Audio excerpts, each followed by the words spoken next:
Good morning, everybody. You're listening to the Sicilian Corner. We welcome you as we do every Friday at this time. And Lou, good morning. How art thou? I'm doing great. You know, I was got an old friend in the studio. And yeah, absolutely. Somebody that needs little introduction. Not in this town. Because everybody knows him. You mention his name anywhere in the Merrimack Valley, especially here in the Methuen area.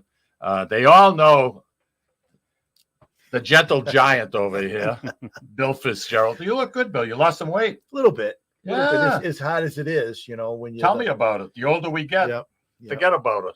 You know, I feel as though I'm a big kid in a candy store, and the trouble is I own the darn candy store. You know, it's funny because I used to get in. You forget how old you are sometimes. You know, really, you do. Sure thing. And you know, my wife would get a little ticked off at me once in a while, Lucille, and she'd say, "For pity's sakes, will you start acting your age?" And I used to say to her, "I'd rather be 12 for the rest of my life." That was the best time. Yep. I mean, 12, 13, that was fun. You know, responsibility. It was cool. I don't know, I'm having fun now. Oh, yeah. Yeah. Oh, boy, I wish I could go back now. Yeah. I wish I could go back. Yeah. But you know something, I'm sure at 12 years old, you were working very, very, very hard with your parents and working, trying to get the knowledge that you have right now. And I'm sure they put your nose to the grindstone. Oh, we worked. We surely worked. There's no question. And not only for my parents, but also my grandfather. Yeah. Oh, I grew up. Mann's Apple Orchard goes back to 1877. Yep. And that's when 1877. That's when my great grandfather started things here in Methuen and started the farm going and moving forward. My grandfather took over in 1926. That was Charles Mann Jr. Yes. Yep. And then you know, my parents came on board in the early 50s with him, and rest is history as far as I'm concerned. Well, you know something, you and your wife, I mean, you know something, both of you, Kathy and yourself, I mean, you got so much to be proud of. I mean, you talk about leaving a legacy. And I love when I hear about families that it goes generation to generation to generation. You and I were talking earlier, and I mentioned the Yamin family, and they don't have as much history as 1877, but I mean, they started in Salem, New Hampshire in 1955, and the brothers and sisters did a fantastic job, and then their kids took it over, and now the grandchildren are involved, and I love seeing that stepping stone, and it's a wonderful thing to leave. Sure. Well, our children are a fifth generation, and we have, imagine that. We have actually sixth generation. Our grandchildren are on the farm now, and haven't worked really too much yet, but they're there. So that's six Lou, when you think about it, 1877 when they started. Yep. I mean, that's 146 years. Mm-hmm. That's good math. I didn't. Holy cow. It's a while ago. Yeah, quite a while. I mean, you mentioned Mann's. I don't care where you mention it. Yeah. Everybody knows. Well, that's a lot of apple harvests, a lot of seasons. And we've actually had harvest just about every single one of those. Raymond's Turkey Farm. Raymond's Turkey Farm is located probably, 2 miles away from you, if that? Actually, it's 3.7.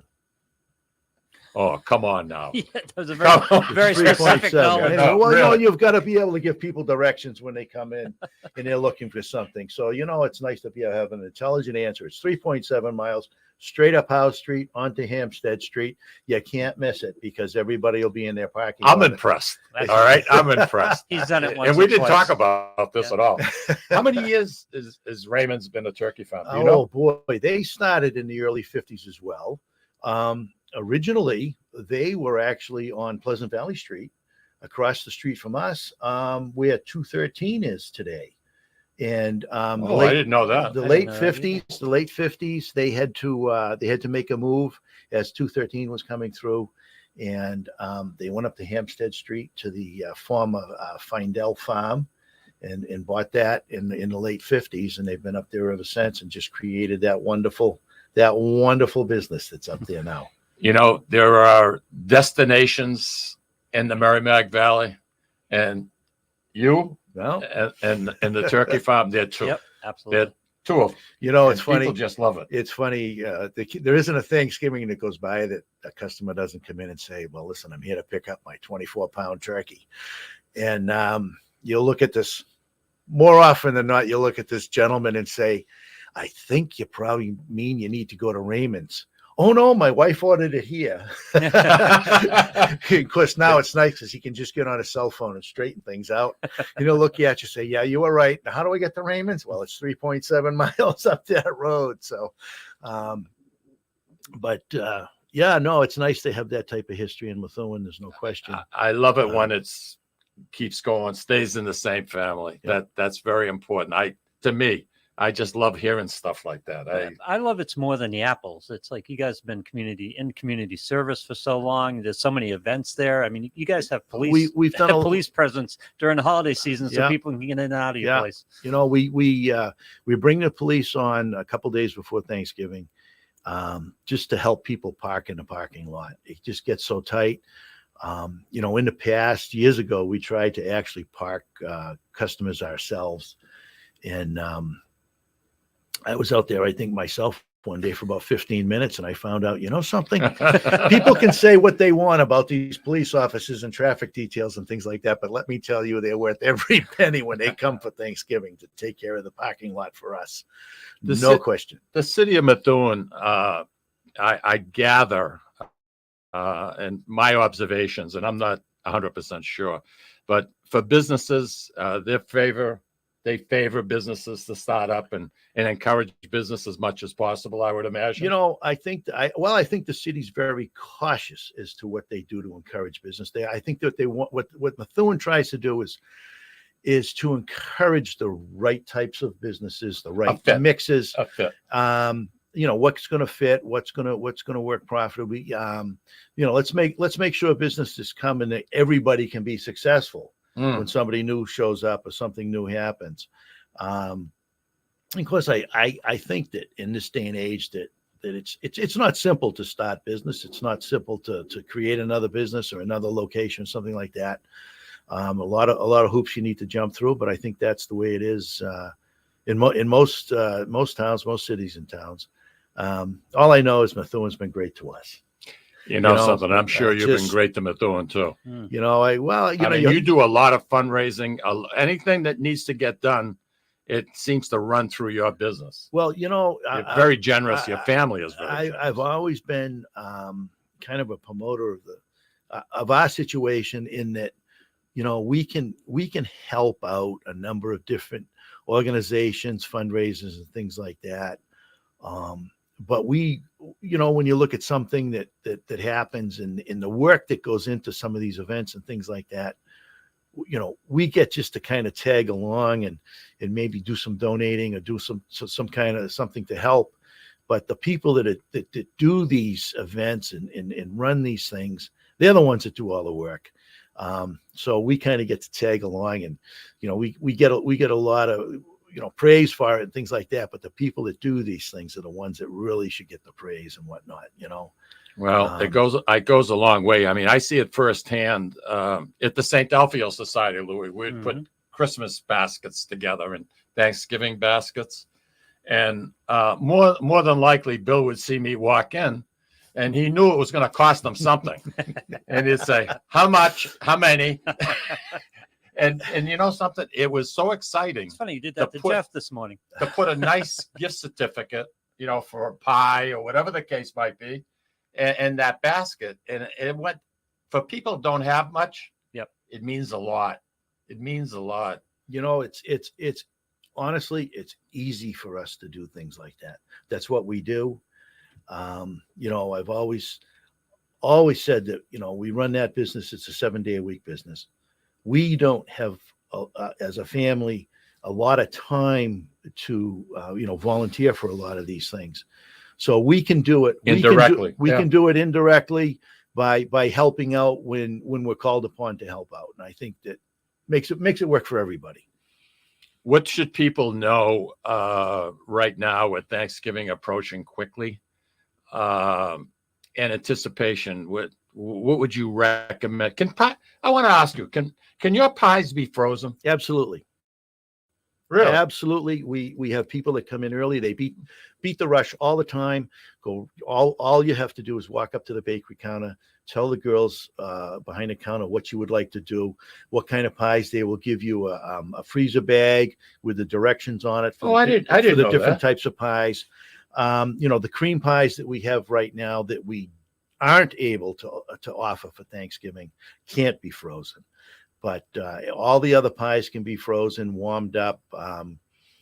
It just makes things simple. As long as you have that freezer space at home, it makes things simple and easy. I didn't know pies could be frozen, to be honest sure. with you. Oh, sure. I mean, that's cool. Yeah. So at Mann's right now, you have bags that you would put the apple pie in and the instructions on how to freeze it? And how to warm it up or how to thaw it out. Yep. It's just a very simple plastic bag. You take the pie home in the plastic bag in the freezer. You bring it out, warm it up, cook it, heat it. That beats waiting in line. Wow. And plus the house is going to smell wonderful. But I have to say that, and one of the reasons why we do not take orders for pies at Thanksgiving is because we are so very busy. We've after 60, this is our 68th Thanksgiving that we've been selling pies. We've built such a trade that to take orders for them would be next to impossible. It's a good problem. It is a good problem. I mean, We bake. We have established a kitchen where we have oven capacity that's absolutely fantastic. We can bake many hundreds of pies an hour. Can you really? Oh, absolutely. Oh, sure. Yeah, it's 500 pies to bake an hour is kind of standard when we're looking at Thanksgiving. Wow. So but at the same time, we have all these people coming in. We have pies everywhere in the store those days before Thanksgiving.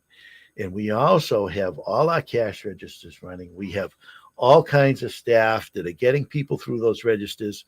And one of the comments we hear year after year is, I can't believe I got my 4 pies and it only took me a few minutes and I was out and I got to go somewhere else. There was no problem. Well, doors in, doors out. I mean, the way it's set up. Yep. And we really, we pride ourselves in the fact that we try to make it as easy as we possibly can for people to come in and grab all the pies that they want and head on their way without a lot of problems. And I don't want any family secrets or secret recipes or anything, but what's the secret to a great apple pie?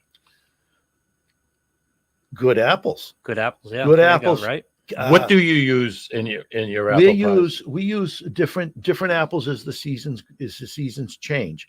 Different varieties. Some varieties are obviously ripen earlier in the season. And then primarily for Thanksgiving, we'll use a lot of Cortland apples. Cortland? We have another apple that we're growing now that's a fabulous pie apple called a Jonna Gold. What's the name? Jonna Gold. It's a cross between a Golden Delicious and a Jonathan apple. Nice baking apple. Perfect flavor. In fact, I'm working on a Jonna Gold apple pie up at the store right now myself. Every once in a while, I get one and I put it in the cooler in the back, and every once in a while, I'll take a slice out of it just to make sure that it's good. Because does Kathy know? I hope not. Quality control. She's gonna look at your stash. It's quality control. I have to make sure that the apples were picked properly and everything was baked correctly. So. And honestly, I don't think there's anybody there that knows better than I do whether it's a good pie or not. So, but the simplicity with a pie, I think, goes a long way.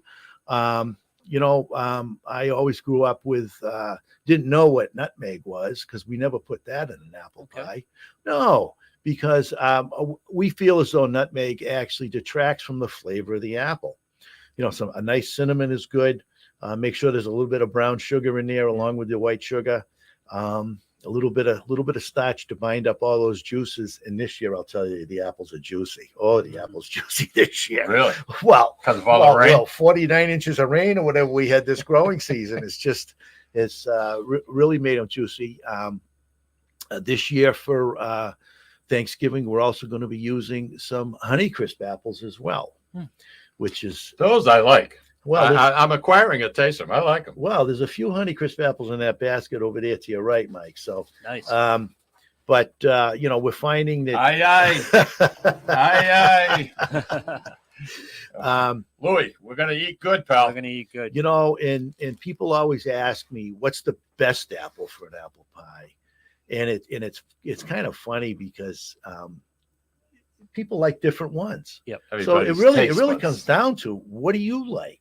So do you Yep. sell different variants of the apple pie based on the apple that's in them, or is Um, it Mann's apple Generally pies or apple speaking, pies? no. We Yeah. sell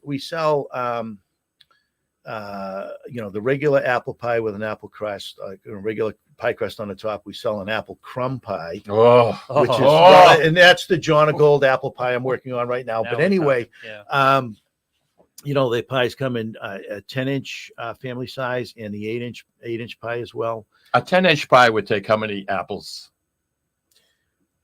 It would take about 3 pounds of sliced apples. A lot of apples. which would be about 4 pounds of apples to make the pie. And then by the Wow. time you take the core and the slice off, you have about 3 pounds of. Hey, listen, I guessed everybody. Bill Fitzgerald from Mann's Apple Orchard. If you'd like to give us a call, 978-659-0072. We're going to take a break and we're going to come back. You have a question, Bill's here to answer anything, and we're going to talk about apples, and we're going to talk about the Topsfield Fair. We're going to talk about the work across the street. We got so much to do. A little time to do it. And Louis, why don't we andiamo?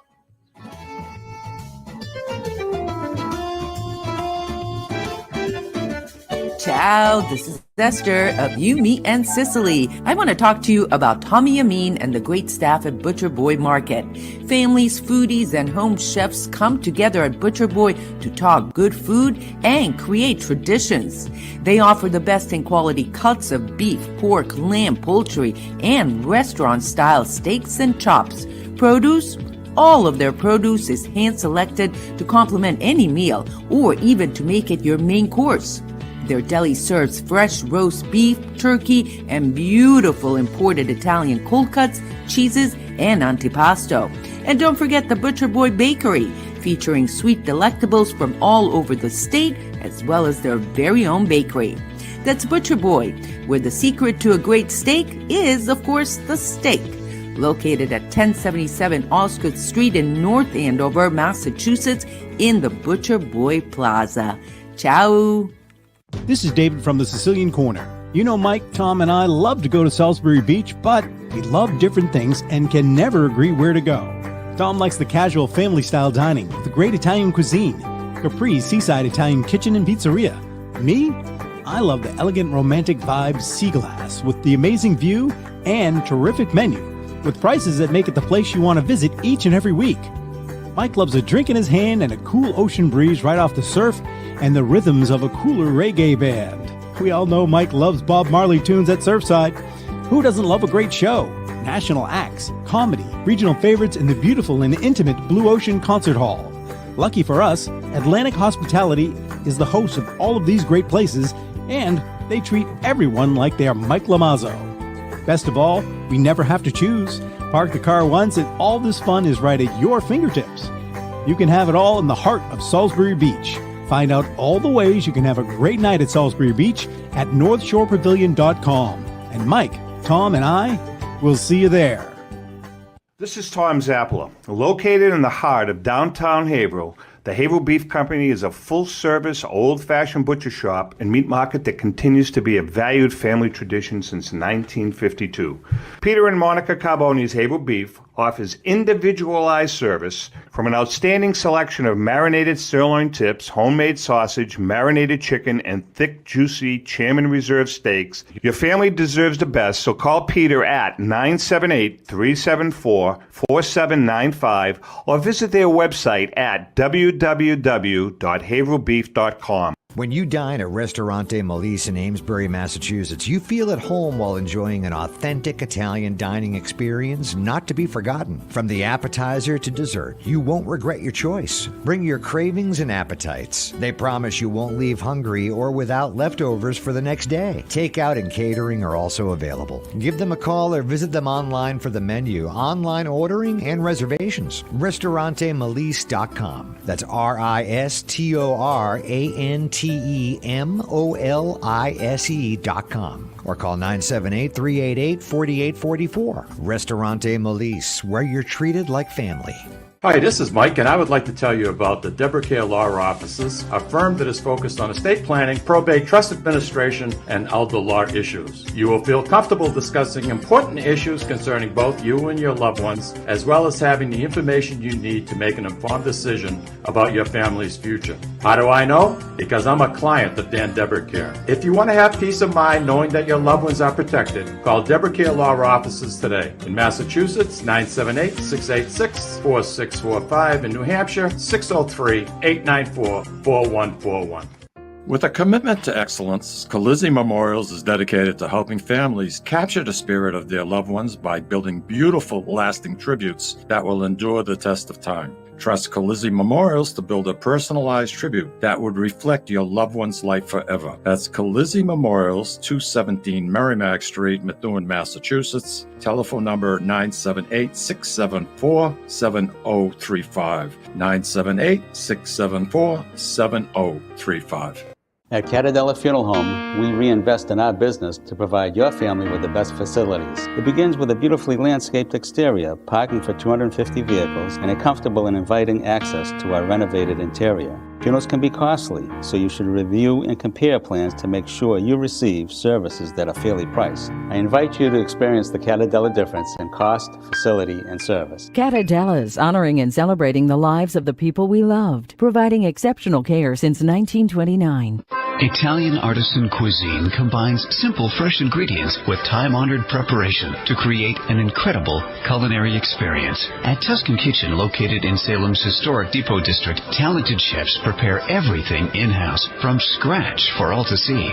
Guests enjoy their meal literally in our kitchen as food is prepared right in front of you. Wood ovens burn from morning till night, roasting vegetables, baking bread, and firing delightful thin-crust pizzas. Prime steaks are seared on a wood grill. A rotisserie slowly roasts marinated whole chickens and lamb, while a pasta maker creates fresh fettuccine. More than just artisan cuisine, Tuscan Kitchen features the wine bar, live entertainment, weekly wine tastings, and elegant private dining and event space. Call 603-952-4875 or visit TuscanKitchen.com to make a reservation and learn more about the culinary adventure that awaits.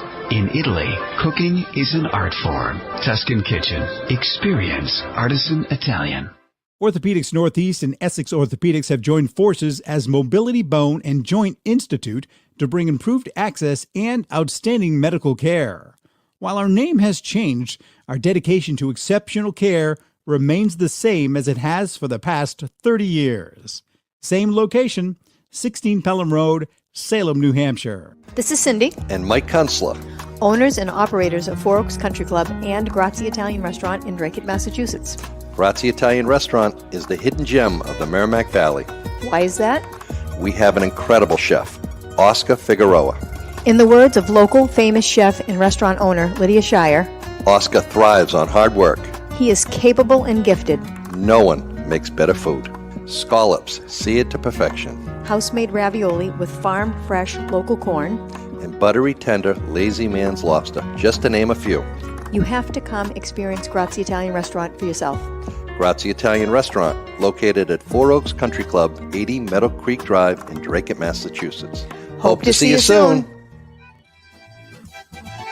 Welcome back, everybody. You're listening to the Sicilian Corner. Thank you for joining Lou and myself. And our in-studio guest this week is Bill Fitzgerald from Mann's Apple Orchard.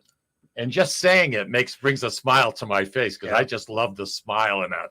We walk in, it just baked goods. There's something about it. I'm still Speaking working about on baked crumb goods, apple pie. I heard a story. Your mom is the one, Ruth, Yes. She was the Yep. one that started doing the baked pies. She started making the apple pies in August of 1956. Yep. My father had a 55 Buick Roadmaster. I think must have weighed about 8,000 pounds. They could go through anything. But there was something I read. I believe it was on your website. The reason she started selling pies was to save enough money to be able to buy her son Bill a bed. Well, actually, what it really was I came along. Now the story behind I came along in June of '56, and by August I needed to get out of that little thing that the little babies, whatever that's called, and so I needed to go up into where my brother slept. My brother actually needed a bed, a little bit older than me, so. It was kind of my fault that I was moving my brother along. And my mother thought, this is going to be something. I really want to stay home here and raise these kids and, be close to home, be close, with my husband and everything like that. And her parents, of course, lived on the orchard too at the time. And so that just started. And so that's a true story. That's a true story. And it all started from there. So I don't know if it's all my fault or not, but we'll blame you. That's kind of how it started. How much of the original orchard is remaining, or is this like an Eastern Yellowstone type of situation? They moved the highway in there and they moved the mall in there. Oh, things have changed. Let's face it. Things have changed as the years have gone on. There's no question. Well, actually, the home, what I call the home farm now, there's 32 acres left of the home farm. And of course, what we've done here in 2017 is we've bought 70 acres of land, farmland here on Merrimack Street in Methuen. That's right across the street from us. Yep, the former Simone farm. And before that, it was the Bagazy farm. Yeah, here I in remember Methuen. that. Yeah. Right, And so it was actually it was a combination of both the original Simone farms and Bagazy farms as well. For a total of about 70 acres. And, so we actually have more land now. We're growing more apples now than we ever have. Nice. Yep. Terrific. Yep. Terrific. You said to me a few years ago, and we were involved with the Bruce Arnold Scholarship Drive, and it was a pleasure working with you and Lenore and you as well. Jeff Thank Shank you. and Thank you. and You the as rest well. of the crew. In 3 years, it was amazing what we accomplished. Thanks in large part to all the facilities that you would lend us, and it worked out absolutely perfect. And just to keep Bruce's name active out there, and I think back, and it always brings a smile to my face. But you said to me one night, we were waiting before starting a meeting, your one goal in life was to own 100 acres of land. And he says, I can sleep comfortably because I own 100 acres of land. Nice. 100 acres of land in Methuen. So I think that's pretty good. I think it's quite an accomplishment for the family. There's no question. And I do after 6 growing seasons now down on the river, what we call Mann Orchards Riverside Farm, the land is absolutely magnificent. Oh, that down by the river. It is just, you can see why back in the day when the previous owners, the Simones or the Bagazis, they used to grow and ship trailer loads of produce off those farms a day. The land is that rich. Absolutely fantastic. Is it because the river floods? No, it's because I think it's because of the makeup of the soil. Okay. The actual soil. The soil on that farm is equivalent to what you could get at a high-end garden center in the best bag of potting soil you could ever imagine. And that's the whole farm. And that's a tall comment because it's seen years of crops. Absolutely. Yeah. And one of the advantages to us is it had never seen fruit trees before. Okay. Which is really an advantage when you establish a new orchard like we did. But the makeup of the soil is just absolutely fantastic for crops. And it doesn't matter whether it's a fruit tree or it's lettuce or peppers or tomatoes or something like that they form former owners, grew. Are they constructing Christmas Drive over there now? Because we Yes, look forward to the lights yes, every year. Yep. The holiday celebration of Yeah. lights is going up now. We'll start the day after Thanksgiving. And last year we had a great number of people go through and enjoy it. Of course, we as the farm owners are somewhat the landlord in this case. We have partnered with Fiesta Shows, the Dean family. That They're one of the biggest ones left. in this area, yes, yeah. they are. Yep. They do the Midway and all the rides and everything down at the Topsfield Fair. And I'll tell you, they did a fabulous job last year. Nice people to deal with too. Very nice people to deal with. Even our neighbors were happy with us. They thought it was great that they had all these holiday lights in their backyards We love it. and things We like love that. it. You just get out of work Yep. every night, and it's Yep. like just a show over It's there. festive. Yeah, it's great. festive. And But I'll tell you, Bill, just looking at Mann's Apple Orchard here in Pleasant Valley Street, and you're in a residential area. There's a lot of houses that border you. Yep. And I'll tell you, you want to pick a neighbor, an apple orchard isn't a bad deal. No, it's not. No, it's not. That's pretty sweet. It's there's just normal farm activity going on and things like that. And you're hands-on. You really are. You're not one to sit in the office and smoke a cigar. No, actually, I'm kind of lucky because one of my sons, Nice Joshua, sneaking apple pie. That's what Jo- you're doing. well, that's that's just because I've been around for so long and I know a good one. But my son Joshua enjoys the outside part of the business, the farming part, the agricultural part. All the heavy equipment that we have to have and all that. And then my son Matthew is the inside person. He runs the kitchen, and at the same time he stays and he runs the office and things like that at home as well. So He's got one speed, that kid. Man, get out of his way. He'll bowl you over. He's like a fullback. Yeah. They're both great kids. And my daughter's becoming more involved now, doing a lot of our marketing and media work and things like that. So And that's getting to be more and more important. Getting the word out. It becomes almost an hourly thing, and you never know. And a lot of times, what's going to come out of the kitchen, especially during this, the busy harvest season and things like that. Things are changing all the time. We can change menus in the kitchen based on what we've picked or something like that. If there's an overabundance or something like that, we're going to want to run some of that through the kitchen. So things change all the time. We talked about Simone Farm across the street here. And I believe you said to me that all the apple trees that are there, you grafted during the course of a winter. Is that how apple trees? What's with the seeds in the middle of an apple? I thought you took those and. No, That's the long way around.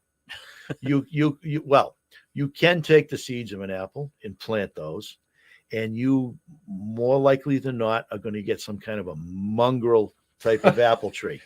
It's not the apple you took the seed from? No, not at all.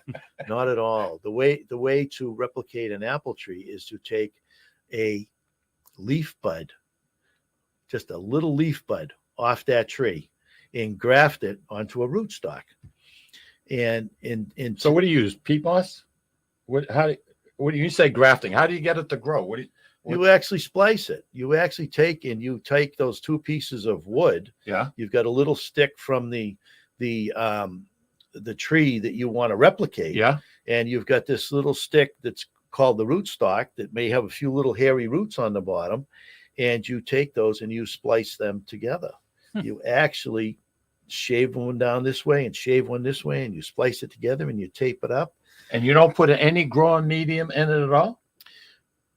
No, because the root is already growing. You don't have to root that. Yeah. Why does the rootstock need the leaf? In order to know what to do, the rootstock is only going to give you is a rootstock. It's not going to give you any kind of particular apple. It will give you a mongrel apple, so to speak. Interesting.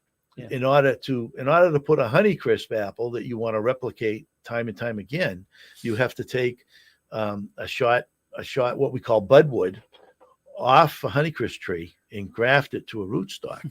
And today's orchards are all dwarfing rootstocks, so we can control the size of the tree, and then it doesn't get too big or too wide or too hard to handle. How many trees across the street here? There's at the new facility. There's right around 20,000. Wow. Now, are you telling me that you grafted 20,000? I grafted probably about 16,000 of the 20. Oh my And God. the other What happened? They the get other lazy? What's the other going on? 4,000 we actually purchased from fruit tree nurseries. And one of the things that Can kind you of imagine that? 16 doing the same procedure over and over and over. well, we do it at the end of February. We do it at the end of February slow. when it's slow and when it's nice and warm inside, and we turn the radio on and we have some snacks and things like that and a cup of coffee. And You have an you apple know, pie. I'm You have a close- slice I'm of close- apple I'm pie. close to the kitchen, so if I need to have a piece of whatever, Well, you're talking Matt's a bulldog. Just put him in front of it, right? that's But no, I it's something It's hard to believe. I know you told me, and it shocked me when you said that. I was stunned. I the best story about grafting apple trees is in fact, I might have even told you this story, Mike. A few years back, my good friend and I, Jay Bonanno, had to run into Logan Airport to pick up our wives. They had spent a week down south, and Jay and I, of course, had to take care of business up at home in their absence. But anyway, we pulled up to the curb, and Jay says, "Hey, let's talk to that trooper right over there. Maybe we can just park here and wait along the curb." And anyway, Jay rolled down the window and he looked at the trooper, and the trooper looked at Jay and said, "Hey, Bonanno, how you doing?"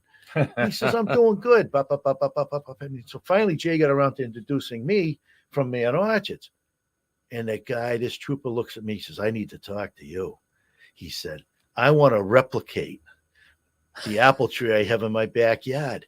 And I've been planting those seeds for years, and it just doesn't work." I said, "Well, you know something, officer? Let me see if I can help you out." And I said, "Jay, get his number. We'll talk to him." We did. I've got his trees ready in the nursery. He's going to get them next spring. Lou, I know we probably have a call, but we Yep. also need to take a break. What do you want to do? Let's take the call. We'll take the call. Go ahead, Roger.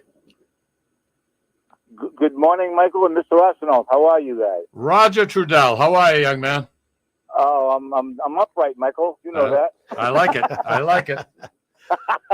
I just want to congratulate Mr. Arsenault and what he's done as a steward of the land, especially taking over the Simone Farm. Well, thank you. Just to again, it's outstanding. There's not a lot of people that want to put that kind of work, and I know it's a business, but that kind of work that's involved in getting that thing up and running. And again, I'm glad you just touched on that grafting thing because most people have no idea how an apple tree is grown. Right.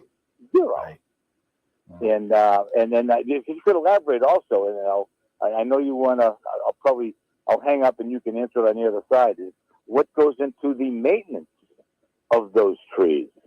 Because people think, you grow a tree, you pick the apples, everything is hunky dory. Yeah. They're just like a gardener, which I'm a half-assed one. But I wouldn't say that.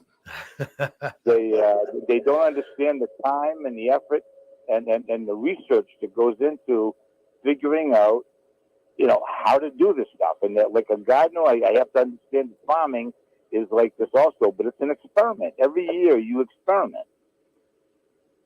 Well, right? Your thought process is very good, and everything you're saying, I agree. And I know Bill's been shaking his head; he's agreeing with you. It's a lot of it's a lot of work. It's a lot of work. Yeah. And again, Roger, I want to thank you very much for giving us a call. It's always a pleasure to hear from you. This guy grows the best tomatoes. Oh my God! I mean, I've got two guys that treat me so good. I haven't had to buy a tomato in about 10 years. I don't know. Listen, Roger, I'm up against the break, pal, but thank you very much. Have a wonderful weekend. Thank you. Bye-bye. Take care. For calling. Louis, why don't you take us out, pal?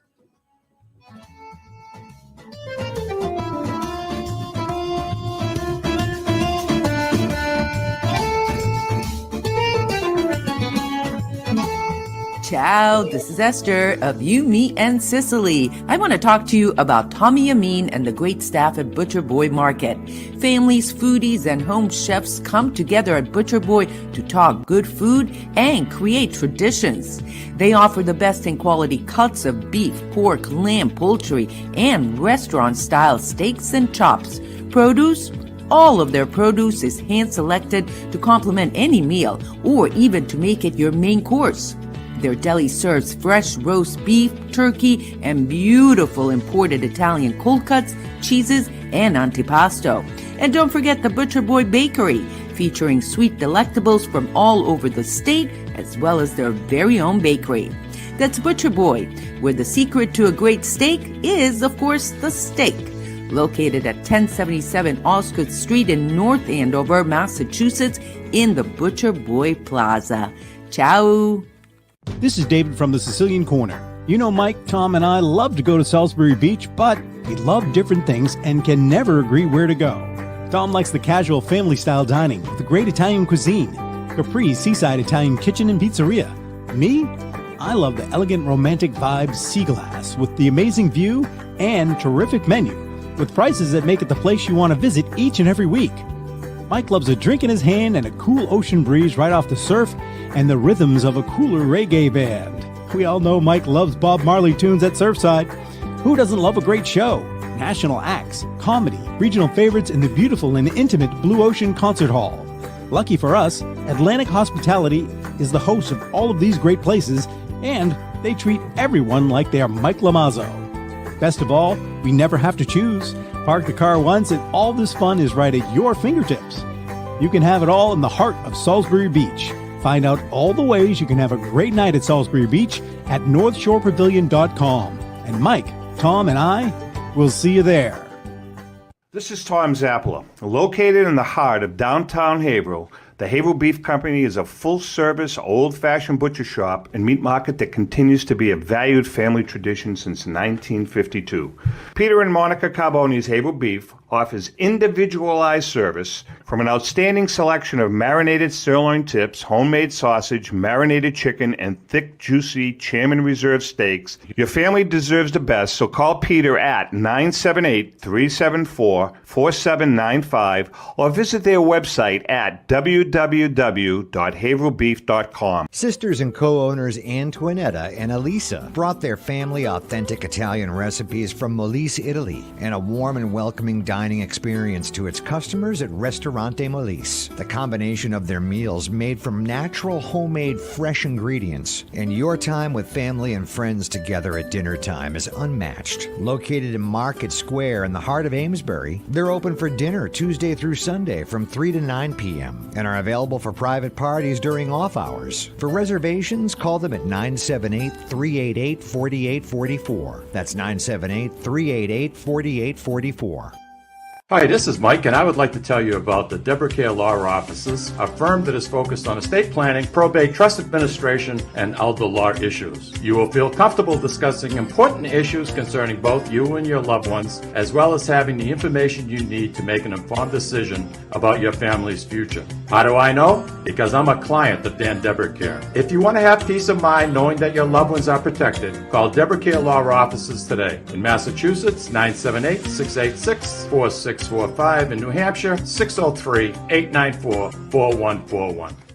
With a commitment to excellence, Colizzi Memorials is dedicated to helping families capture the spirit of their loved ones by building beautiful, lasting tributes that will endure the test of time. Trust Colizzi Memorials to build a personalized tribute that would reflect your loved one's life forever. That's Colizzi Memorials, 217 Merrimack Street, Methuen, Massachusetts. Telephone number 978-674-7035. 978-674-7035. At Catadella Funeral Home, we reinvest in our business to provide your family with the best facilities. It begins with a beautifully landscaped exterior, parking for 250 vehicles, and a comfortable and inviting access to our renovated interior. Funerals can be costly, so you should review and compare plans to make sure you receive services that are fairly priced. I invite you to experience the Catadella difference in cost, facility, and service. Catadella's honoring and celebrating the lives of the people we loved, providing exceptional care since 1929. Italian artisan cuisine combines simple, fresh ingredients with time-honored preparation to create an incredible culinary experience. At Tuscan Kitchen, located in Salem's historic Depot District, talented chefs prepare everything in-house from scratch for all to see. Guests enjoy their meal literally in our kitchen as food is prepared right in front of you. Wood ovens burn from morning till night, roasting vegetables, baking bread, and firing delightful thin-crust pizzas. Prime steaks are seared on a wood grill. A rotisserie slowly roasts marinated whole chickens and lamb, while a pasta maker creates fresh fettuccine. More than just artisan cuisine, Tuscan Kitchen features the wine bar, live entertainment, weekly wine tastings, and elegant private dining and event space. Call 603-952-4875 or visit TuscanKitchen.com to make a reservation and learn more about the culinary adventure that awaits. In Italy, cooking is an art form. Tuscan Kitchen. Experience artisan Italian. Orthopedics Northeast and Essex Orthopedics have joined forces as Mobility Bone and Joint Institute to bring improved access and outstanding medical care. While our name has changed, our dedication to exceptional care remains the same as it has for the past 30 years. Same location, 16 Pelham Road, Salem, New Hampshire. This is Cindy, And Mike Kunstler. owners and operators of Four Oaks Country Club and Grazie Italian Restaurant in Drake, Massachusetts. Grazie Italian Restaurant is the hidden gem of the Merrimack Valley. Why is that? We have an incredible chef, Oscar Figueroa. In the words of local famous chef and restaurant owner Lydia Shire, Oscar thrives on hard work. he is capable and gifted. No one makes better food. Scallops, seared to perfection. House-made ravioli with farm-fresh local corn. And buttery, tender, lazy man's lobster, just to name a few. You have to come experience Grazie Italian Restaurant for yourself. Grazie Italian Restaurant, located at Four Oaks Country Club, 80 Meadow Creek Drive in Drake, Massachusetts. Hope to see you soon. All right, we are back. Bill Fitzgerald is sitting in the studio with us, and Louie's looking at all these apples over here. And you know something? All we need is a bag, and we'll split them right down the middle. I can't get the crumb apple pie out of my head. I think I'm Apple taking it pie right with out of the cream. parking lot Oh. when I get out today. Oh my gosh, Bill, I wanted to ask you maintenance on apple trees, like prior to warm weather coming again. Is there a lot of certain way to prune trees that? Oh, absolutely, absolutely, and especially now with these dwarfing trees, you know, one of the reasons behind the dwarfing tree is to keep it more easily managed and to simplify the pruning process and things like that. But still, with 20,000 trees, there's still a heck of a lot of work to do, and that's only down at the Riverside Farm. We still have the home farm to take care of as well.